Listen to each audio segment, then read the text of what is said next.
Gimana sih caranya NFT dapat bertahan? Ya, bertahan harga diri, bertahan floor price, apa-apa gitu.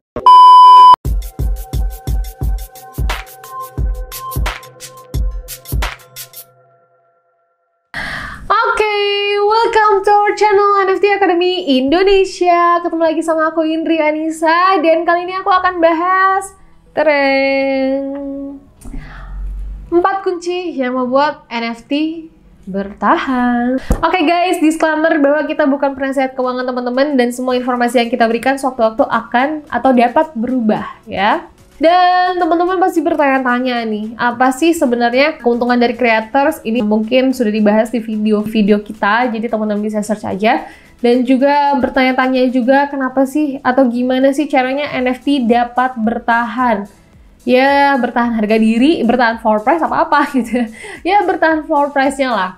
Kayak project pendahulu kita seperti Bored Ape Yacht Club, CryptoPunk, terus juga ada Hype Prime. Mereka mempertahankan floor price yang sangat tinggi, yang cukup tinggi, yang kemudian bisa teman-teman ikuti caranya. Dan juga semoga cara ini membuat NFT teman-teman ketika teman-teman meng-create sebuah project ya, bisa bertahan di floor price yang tinggi juga.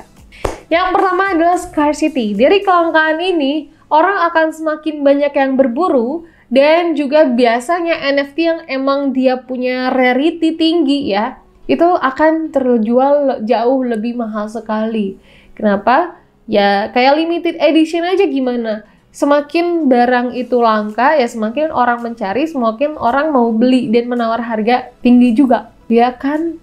Gitu. Jadi kelangkaan ini adalah salah satu hal yang bisa bikin NFT kita bertahan atau project kita bertahan di floor price yang tinggi. Jadi teman-teman bisa bikin art dari project teman-teman. Ada beberapa yang emang rare gitu ya, yang emang langka gitu ya, supaya nanti bisa dijual mahal.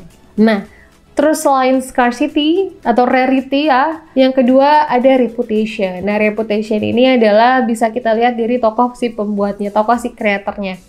Kreator ini siapa, dia punya portofolio apa, dan apakah dia memang punya pengalaman di Web 3.0, atau apakah dia emang pinter marketing, atau apakah dia sebagai profesional sebelumnya, atau dia punya pengalaman berhubungan dengan perusahaan-perusahaan besar gitu ya. Dan portofolio tersebut atau latar belakang dari si kreator itu juga sangat-sangat mempengaruhi bagaimana kelangsungan hidup dari NFT-nya gitu. Kenapa? Karena kalau misalnya si pembuat, si kreatornya itu docs, terus juga apalagi portofolionya emang bagus, punya pengalaman juga yang sangat bagus, ya orang juga akan sangat percaya untuk mengeluarkan uangnya untuk membeli NFT teman-teman.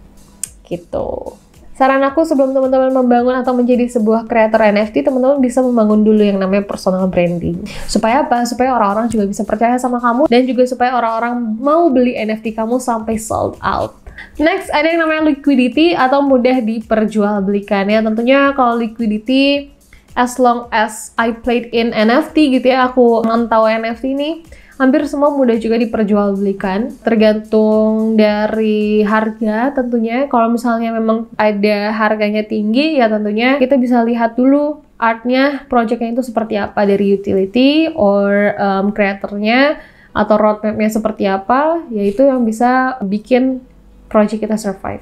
And next, the last one ya, ada yang namanya utility. Nah, utility ini juga bisa bikin project kita survive. Kenapa? Karena di utility tersebut diperlihatkan apa aja nih yang bakal project ini dijalankan, apa aja rencana kedepannya ya. Jadi, kalau misalnya teman-teman masih mempertanyakan sampai sini ya, sampai detik ini masih bertanya-tanya kenapa sih orang mau keluar duit sebegitu banyaknya hanya untuk sekedar gambar. Jangan salah, NFT itu bukan hanya gambar, tapi juga bisa menunjukkan status sosial. Tapi terlebih lagi di belakang itu banyak banget utility atau benefit yang bisa kita dapatkan sebagai pembeli atau pemegang NFT tersebut.